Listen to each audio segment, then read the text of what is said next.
Yes, that's right. I'm wearing a PlayStation shirt for a Fable video. And yes, Fable's coming out for PlayStation as well as Xbox and PC. Finally, a proper gameplay overview for Fable developed by Playground Games. And I've got to say, I am genuinely excited about this game. It looks awesome. I've never played the original Fable games. This is literally one of those franchises that people talk about with real nostalgia and real love. So it's going to be interesting to see what their reactions are going to be. But for me, after watching this overview, I'm actually genuinely excited. It really feels like they're trying to capture what made Fable special in the first place. So I'm going to walk through the full breakdown, the story, the setting, the customization, combat, the living world, NPCs, choices, consequences, etc. So right away, they confirm the core of what Fable is. It is an open world action RPG, and they're aiming to stay faithful to the spirit of the classic Lionhead trilogy from back in the day on the Xbox and Xbox only.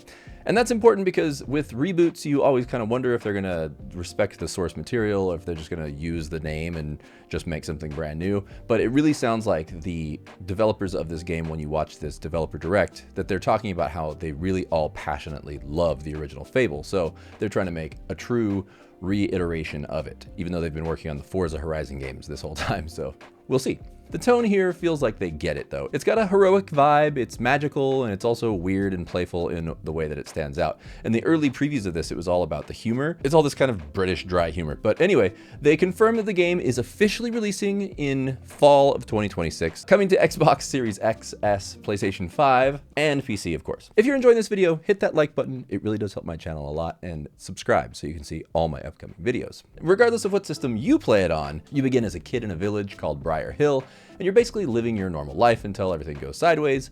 A mysterious stranger shows up and turns your grandmother and other villagers into stone, and instantly, that's when everything switches from small village story to, okay, we're going on an adventure.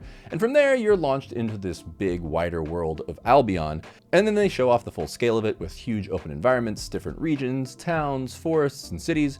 And even though I don't have the nostalgic connection to the original game, I do recognize the weight of them teasing these locations because a lot of them are familiar to people who know Albion. And from the very start, it's actually an open world, which they reiterate, where you can just go anywhere you want right from the very beginning of the game. You'll explore the huge city of Bowerstone and spend a lot of your game there, encountering different guilds with a large variety of characters, of course. And then there's also Bloodstone and some of the other locations that they mentioned that are just clearly names that mean something to longtime fans, and it feels like they're treating them a lot like iconic places, not just quick little references.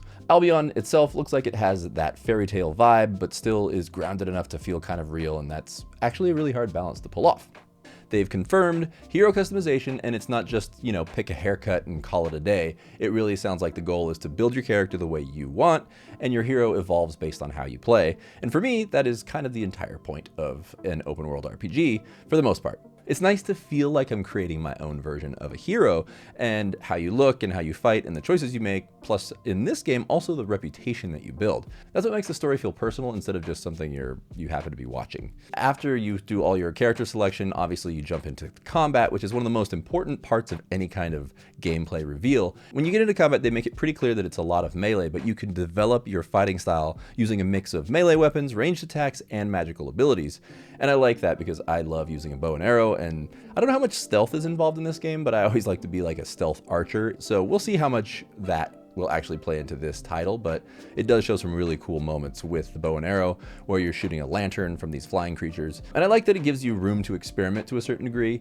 You can play up close and aggressive, or more controlled and tactical, or just go heavy into magic and start turning every fight into pure chaos. It doesn't completely show you what you can do, but it feels like that's the direction they're going with it. At one moment, it really actually gave me a little bit of an impression of the magical combat style in Hogwarts Legacy, which is not a bad thing. It's actually a really fun magic system in that game. I just hope it doesn't feel too cookie cutter or constrained in that sense. They bring back fan favorite enemies like hobs and trolls. The cockatrice, a giant fire breathing chicken. That's that exact moment where it's like, okay, yeah, this is definitely a very specific style of fairy tale fantasy on a dark side. It does look funny, and there's lots of chickens in this game. I see the character kicking chickens throughout the whole thing. I don't completely get that, but we will see exactly what that means. Tell me in the comments if this is a thing from the older games, because I have no idea why there's so many chickens getting kicked, or just chickens in general. So then they talk about the living world, and this is where the overview really tries to separate Fable from the pack. They describe Albion as having a living population of over 1,000 unique NPCs, and there's a phenomenal amount of choice built into the game, so it kind of blends elements of something like Baldur's Gate 3 and Skyrim, where your actions definitely affect what happens within the game, and your development of your character is based on what you want it to be.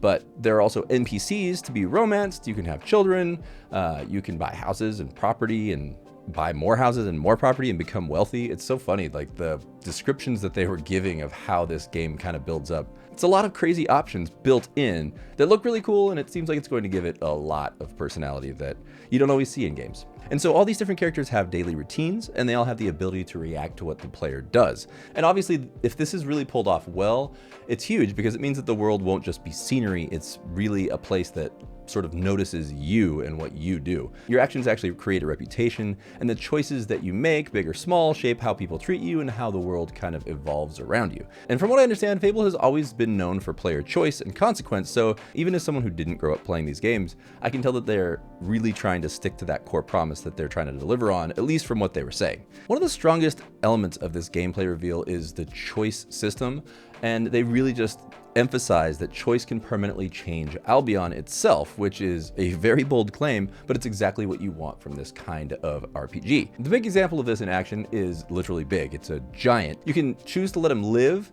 or let him die, and then he just becomes part of the landscape and changes the perception of the people around you that live in the village based on what your choice was. It sounds hilarious, but it seems like it's a perfect example of what's going to make Fable different.